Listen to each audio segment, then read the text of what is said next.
Welcome to Vegetarian Kitchen. My name's Arnie, and today we're very lucky.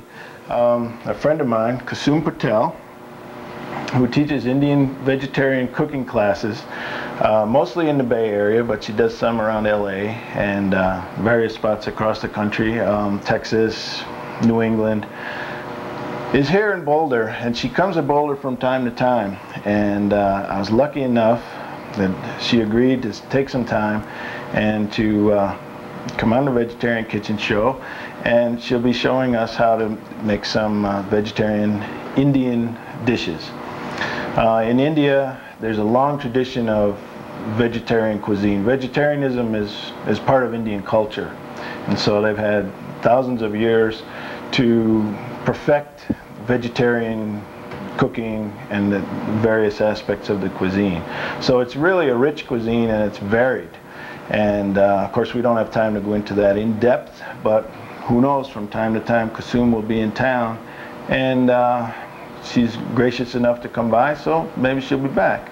But for tonight, she'll be cooking a few dishes and showing basically a little bit of the differences between American style cooking and Indian.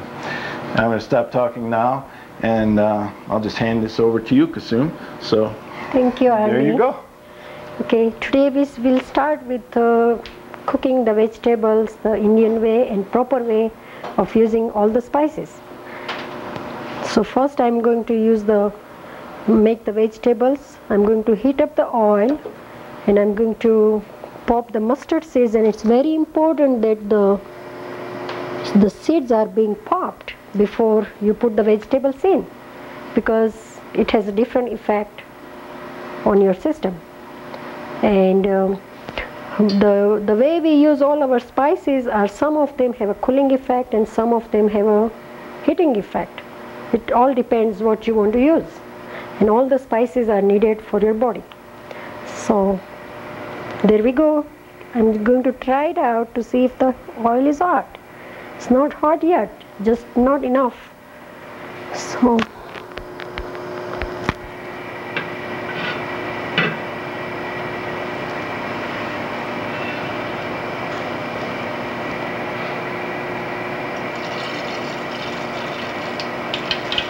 okay, it's hot enough now.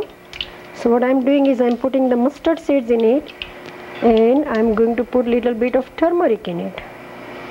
And today I'm going to make vegetables enough to serve 2 to 3 people.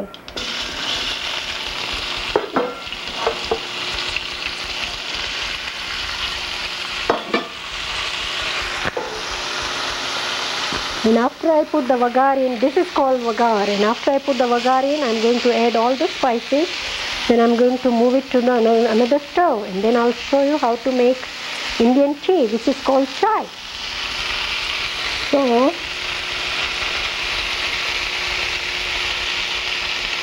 you can add the spices according to your taste. If you like more hot, you can add more chilies. If you like more salt, you can add more salt.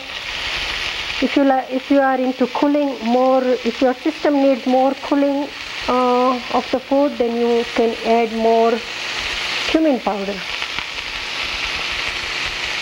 And if you like really bland food, you don't have to use too much chili powder.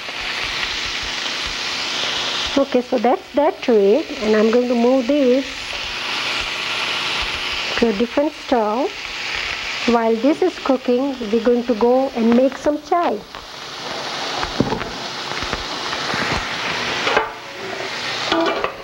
Okay, now we are going to go to the next item, which is how to make chai.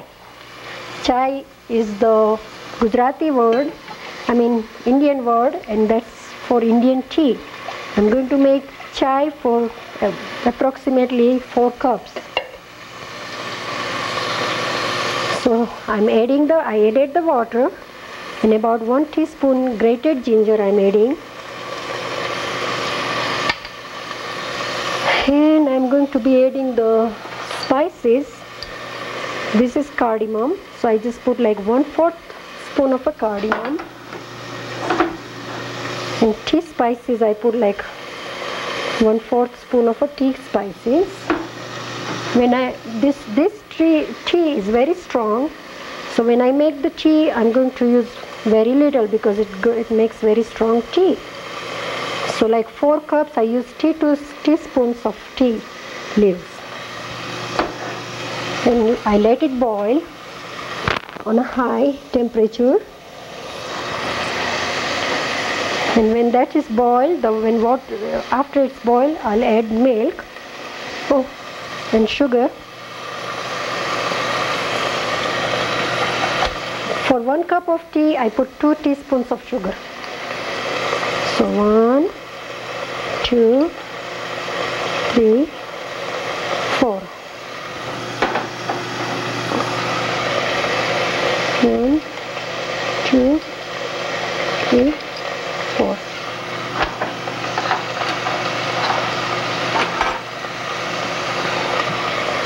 Now I'm waiting for the water to be boiling, and at the same time I'm going to be stirring the vegetables to make sure it's not sticking.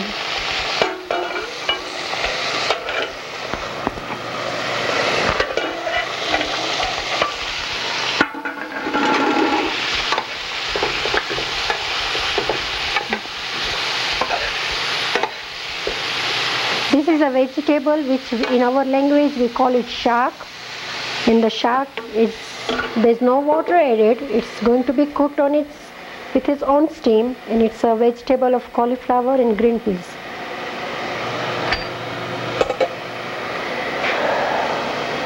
Now I'm waiting for the water for the tea to be boiled.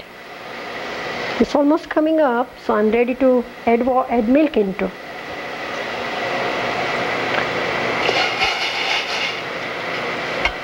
I added the milk. As soon as it comes to a boil, I'll just take it out and strain it in a tea kettle. It's ready to serve. You have to occasionally keep stirring the vegetables so it doesn't stick, because there is no water added, so you have to be careful that the vegetable don't stick and burn at the bottom. And also it needs to be cooked on a low flame. Okay? I think the vegetable is almost done, so I'm going to shut it off and go and work on my tea now. The tea is almost coming up too, so we are in good shape. Okay, the tea is done now. It's boiling and I don't want it to boil over, so I'm going to shut it off and I'm going to strain that in a tea kettle.